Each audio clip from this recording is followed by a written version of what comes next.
So yeah, I feel like the dream is what could you do if you could do anything? And you mentioned that you're already kind of exploring that or always exploring that. But we have another bit of, what would you call it? Nostalgia as a hobby? Nostalgia is a sickness, probably. Nostalgia is a sickness. I love it. Kind of going back to the timeline a little bit. That I'm a chimera of the rest of my family. Right. And you drew on all their powers. Yeah, and some people would look at that and probably think they'd be a little ashamed of that. I'm not. Own it. And part of that chimera is Atari. It's video games, but specifically Atari. And I kind of have to give a brief story of Atari, and I'm going to make this super brief because we don't have a lot of time. Atari is the grandfather of video games. Everybody knows that. What they don't know is they floundered, fell on their face multiple times at the end before they were sold off in 1996. They really let their fans down. And so there's one console in particular, and some of you may recognize it. Most of you probably don't, actually. But back here is the Atari Jaguar.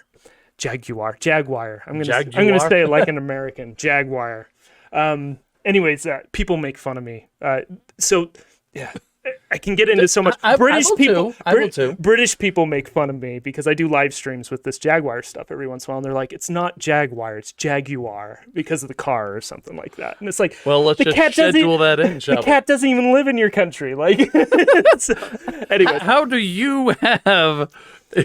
So Atari released this last console before they went bankrupt in 1996. So this was the end of, I guess, people always talk about the beginning of the end. This was the end of the beginning. Yeah. Right? So Atari builds this empire on video games and wonder. Yeah. And and there's a neat story with that too. The founder of Atari, Nolan Bushnell, he grew up here in Utah. A lot of people don't know this. And he got the idea for video games from working at the arcade at Lagoon. Whoa! He realized that he saw something, and I can't remember this detail of the story. Maybe somebody in the chat can fill this in. But he saw video games up at the college or somewhere. He saw a game called Space Wars, and he's like, how can I make money off this? And he happened to be working at an arcade where it was pinball machines and other, analog arcades. And he realized, wait a second, if I can take that game, that video game, which I don't even think was called that at that point. Yeah, arcade game Yeah, or something. It was called just a program or something probably because it was on big college computers and stuff. How can I make that small, make an arcade? Anyways, video games were born here in Utah. And a lot of people don't realize that. To be clear, for those who are joining us from around the country or the world or whatever, at this moment where we are sitting is less than 15 miles from Lagoon. Yeah. The place in the story, it's an amusement park. Yeah, you walk in, and it's at the first juncture. You turn left, and the arcade's right there. So that was the beginning of Atari. Yeah, it was the beginning of the video game industry, not video games in general, but the video game industry, because he figured out how to take video games and make money off of it. So, which some people might say, oh, he's making money off of something that should be free, but at the same time, we wouldn't have all the great games. If you're into video games, we wouldn't have all these great games without that. Oh yeah. There's something. Sorry, that isn't a personal story, but I thought I'd point that out. I loved it. I had no idea. Yeah. I learned. See, this is exactly why we are having this segment, so I can draw new stories. I'm like feeding on this. So back to the Jaguar. That story kind of sets up the mystique around this console specifically. Jaguar, actually? Jaguar. It's probably how we should say it, but anyways, so we had this massive company. They were making tons of money in the 70s. They crashed the market in the 80s. They tried to recover in the late 80s, early 90s, and they bombed. And made some cool games. They made some I grew up with an Atari ST. Yeah. Oh, yeah. So this is another commonality. Yes. I have nostalgia in this. Yeah. Man, what was it? Was it your family's first personal computer? Do you know? Yes. Pretty sure it didn't have a Commodore 64 or something. Nope, never had a Commodore 64. I do believe the Atari ST was the first. My dad actually had some spreadsheet software on it, which we tried to figure out how to play a game with that. I mean, we were just little kids, so we probably messed up everything he ever tried to do. And ultimately, it ended up just a kid's game computer because, yeah, I think we just destroyed it too many times over. And that's the computer I learned on as well, was the Atari ST. Oh, and nice. So before we got PCs, well, it might have been at the same time, but that was the one I gravitated to because it was easy to plug in, easy to start up, and easy to start playing games. And so grew up with siblings playing games on that. King's Quest 2. King's Quest. Oh, man. Okay, come on. There's we- got to be people at home who played King's Quest 2. Shout out. They must exist. I know we won't win this, but we should do a quick poll in the chat. Space Quest or King's Quest? Oh, psh. Because we were a Space Quest family. We didn't do King's Quest. I did play both, but man, there was just nothing to compare to that guy in the little hat. Maybe that's where I got the whole idea of like the hero in the hat trope thing I got going was King's Quest. All I need is a feather, man. I'm trying to remember his name. You remember his name, Jake? You've played those. I do come on. not. You did not? That's okay. Somebody in the chat. Roger Wilco is Roger Space Wilco's the Space Quest guy, the space janitor. If who Julie saves is the watching, universe. she can. Oh chime man, in I and let can us know. almost. Oh, Bryce in the chat says "Secret of Monkey Island" for the win. No, Space Quest or Bryce. King's Quest. Yes. That's not even Sierra. Come on. Graham, yes, Graham. Bryce, thank you, King Graham. Oh man, Prince Graham, then King Graham. I think he turns into king at the end of the first game or something like that. Yeah, in the second one, he decides he needs a lady, and so there's Oh, actually that's right. this motion graphics, Yep. which were just spectacular. Those were huge at the time of too. of him taking off his crown, which had was made of maybe 10 yellow blocks, I think was the graphics at that point, and putting on his adventure hat and walking off to go and find him a lady. That's cool. And it was amazing. that was awesome. And thank you, Bryce King Graham. That already takes me back. See, this is the nostalgia is a sickness, right? We've already rediscovered it here. Anyways, so Atari comes out with the Jag computer. Yeah, and it failed miserably. Like, absolutely. I think they made something like 300,000 consoles. Who knows how many of those were tossed into a landfill. And so it's this, but there's some, so it has this mystique that one of the greatest video game companies in the world had this, it's a good console, but nobody made games for it. And it flopped on its face. And so there's this mystique of there's potential here. This was untapped. Nobody really got and whether that's true this or not, console.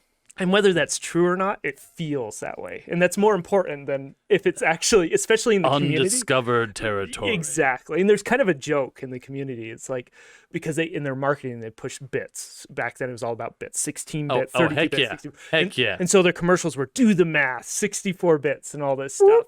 And so there's this joke that it's like Jaguar power. There's this power, this untapped power in this console. and so programmers, the guys who actually make games for it still, they joke about this all the time because inevitably on the forums you get these people like, what could the Jag really do? Newcomers, and you get these old timers that come in there and just burn the forest down. And just go complete cynical and ironic with them, and it's wonderful. It's really good. And Now you said something in there, okay? Atari is dead and gone, but you said people who are still making games for it. So this is people are still making games for the Jag. They are, and anybody familiar with video games knows that there's kind of this retro resurgence with video games right now. And so you have games coming out on a lot of consoles. What makes the Jaguar unique is that you can legally make games on it. So Atari and its assets were sold off to Bandai.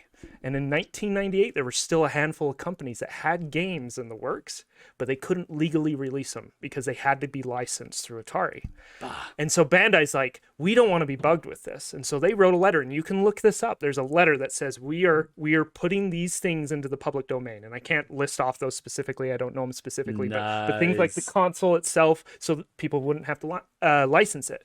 And so you have this mystique of untapped potential, and then you have a console that you're completely free to do whatever you want with. Opened it up. I like it. And in the last 5 years, 5 to 10 years specifically, there has been a hard push into the Jaguar development universe and the collecting universe. And it's frustrating because like certain parts of this console are nearing the thousands of dollars. So to even get one, it's ridiculous. And it is. The prices are ridiculous for this. What a lot of people at the time considered a piece of garbage. And What I think of all the poor fools waiting in line for the PlayStation 5, they don't even know that this is going. So they're missing out. Anyway, so just a long story short, I grew up with Atari. We're kind of an Atari family in that regard, and most of my siblings have moved on. I haven't. I'm still growing up. I'm still very infantile when it comes to that. And I actually released a game back in 2016 called Flappy McFur. It's a Flappy Bird clone, and I designed the box art and all that.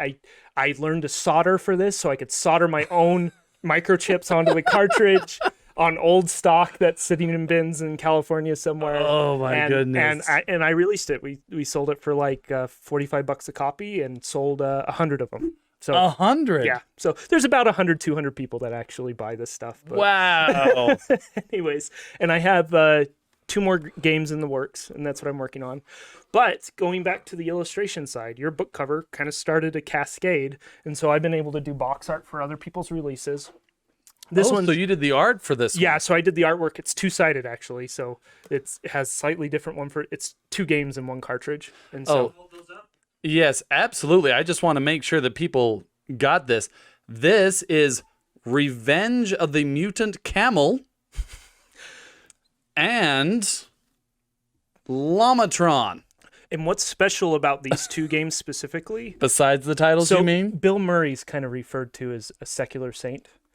There's these kind of characters in the video game universe too. So there's a man named Jeff Minter, and he programmed these games originally for the ST, and these are ports to the Jaguar that somebody did recently. Oh. And so this is kind of a dream come true for me, to be associated with Jeff Minter in some way. And so to do the artwork for his games was a Is big he one deal. of your heroes, Will? Yeah, I wouldn't say a hero, but well, kind of. You In a lot got of to ways, work it's or kind of that be way. associated with a great Jeff Minter? Yes, with the great Jeff Minter. So, Nice.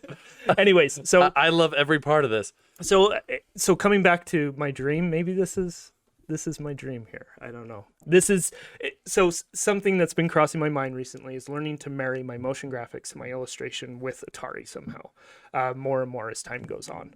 Wow. And video games in general is a storytelling device because I like stories too, and I would like to tell more stories within the video game universe. So, Oh. anyways.